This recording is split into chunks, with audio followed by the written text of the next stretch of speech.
Chevrolet Corvette has been a part of American life for 70 years. It's amazing. Why not make the Audrain Museum Network a part of your life? Subscribe today and hit that bell icon to be notified when we post great new content. We'd love to see you back here as often as possible. Thanks.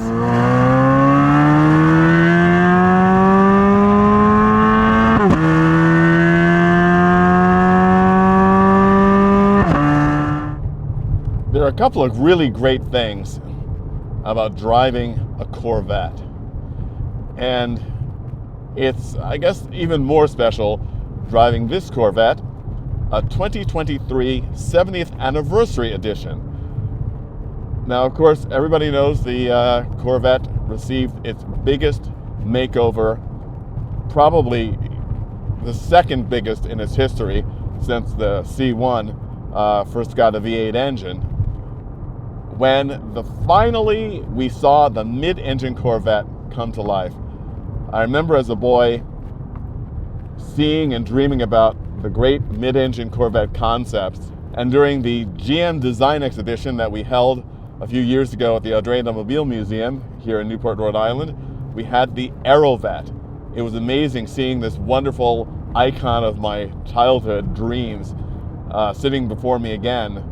And you know, I, as many, always lamented the fact that the mid-engine Corvette was always just out of reach and always seemed to be coming in a tomorrow that never arrived.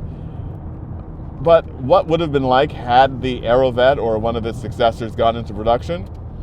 Well, we'll never know, but certainly a lot of thought went into the preparation of this car. Lots of people have reviewed this car before. I won't go into all the details, except to say that as someone who's driven a good number of European mid-engine sports cars and some Japanese ones, this car is really uniquely Corvette. I've got lots of friends who own these cars and they love them tremendously. I must confess that I am a big fan of the C7. I think that arguably since the C2, for me it's the best looking Corvette ever designed. And there are challenges in designing any mid-engine car. And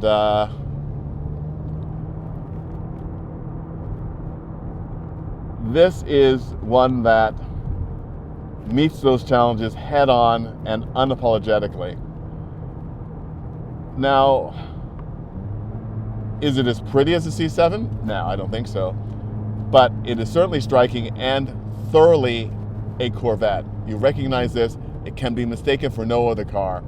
And I think that design identity is so important because if you're going to celebrate your heritage, you have to relate to your heritage. And I think that GM has done a great job with this car in doing that. Now, I am known to wax eloquently about design, but people do, of course, buy cars like the Corvette for their design, but they also buy them for the performance. And here the Corvette doesn't disappoint either. There's plenty on tap. I'm in touring mode right now, and the response is amazing. I'll switch to sport mode. It's even more instantaneous. This is definitely a car to put a smile and maintain a smile on your face. As you'd expect, the input responses are immediate and visceral.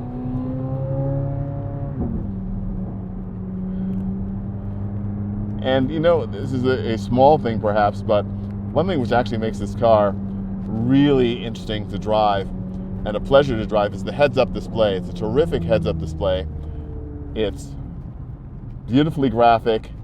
It's very unobtrusive, but you really get all the information you need. The display, of course, changes depending on which mode you're in.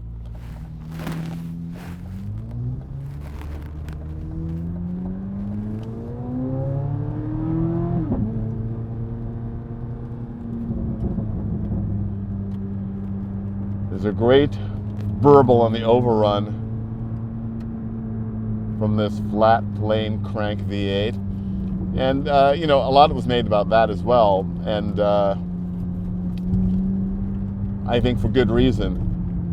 It's very well known, not a great secret, that GM used as a benchmark for the design of the C8 Corvette and its engine and layout, the Ferrari 458. A great model, a terrific car. People make a big deal about flat plane cranks, and usually for the sound. And the sound is wonderful with a flat plane crank engine.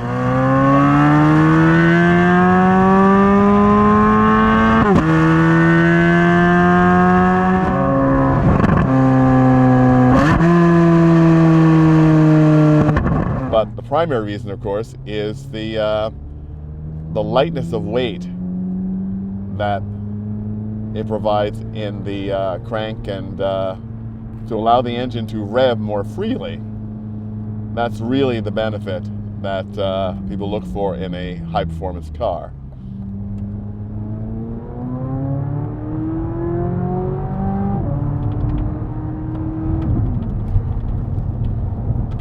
And you want to hear that engine roar. I was about to say scream, but it doesn't scream. It's too refined for that. And even though this car, this particular example, does not have the Z07 package with the advanced suspension and the Michelin Pilot Cup wheels, it does have the carbon ceramic brakes. With the flat plane crank, you do get a wonderful noise and the advantage of being able to rev this engine the way it wants to be revved.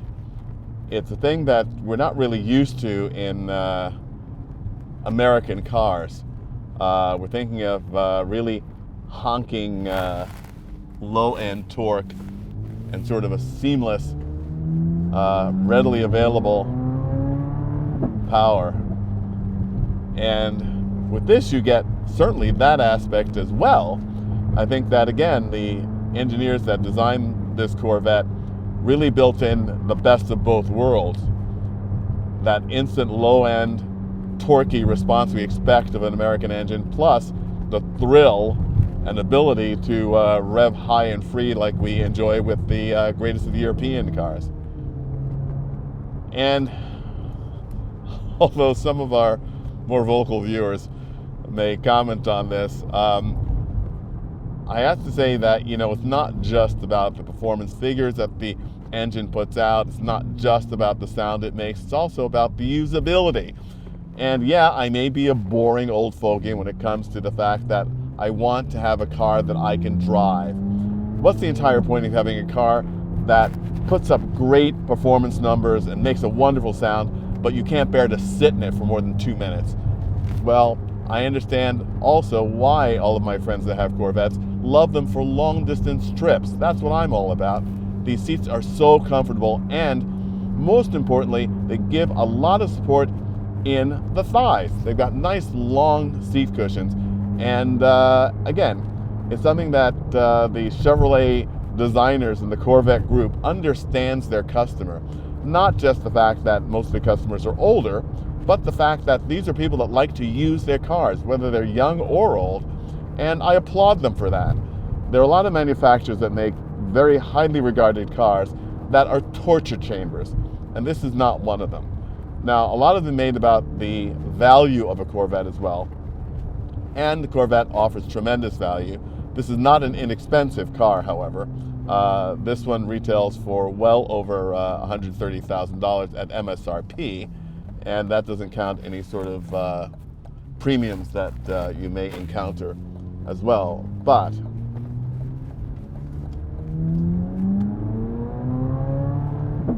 who can think about premiums when you've got performance like this and comfort like this? And also I have to say that these cars are very well finished. This one is beautifully finished. The Alcantara is wonderfully stitched. The carbon fiber elements are beautifully integrated. There's a good feel of quality in this interior, and that's something that a lot of people would never associate with a Corvette who've never experienced a Corvette. And I think that this requires a great deal of rethinking on the part of a lot of people to say, you know, what is important to you when you buy a car? With this Corvette, you've got heritage, you've got performance, you've got good looks, and you've got comfort and good build quality. I think that's sort of all you can ask for in a car. Well, I'd love to lower the top, but a little too humid today to do that. And I also have to mention this as well. In the 3 modes available, Tour, Sport, and Track, there's also something for everybody in this. Obviously, Track mode is not for driving around on the streets, but the Tour mode is actually more satisfying than you might expect. I think that if this were my car, I would leave it in Sport mode all the time, just to get the extra audio entertainment out of it and the slightly sharper reactions that it gives. And it's also nice in the heads-up display to have your tachometer there to remind you of what you're doing. But it's another thing that this has in common with every modern car. The gearing is such that, you know, there is always that compromise for fuel economy. So even in manual mode with this 8-speed transmission, the car is turning relatively low revs all the time. Again, as I said, it rewards revving up to the top of the range to get that satisfaction, but it doesn't need to be there to produce power.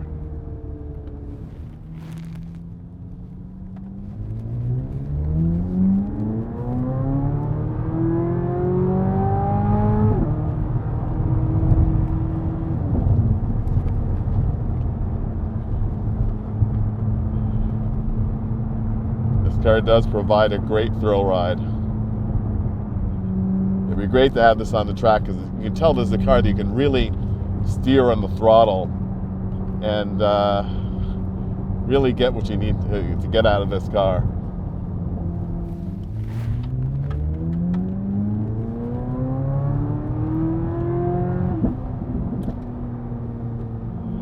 This has got a red line of 8,500 RPM, and that means prodigious performance. I think that anyone who first experienced that inaugural Corvette back in 1953 with that inline 6 and the Power Glide transmission would think that Jules Verne himself was the product planning engineer on this 2023 car.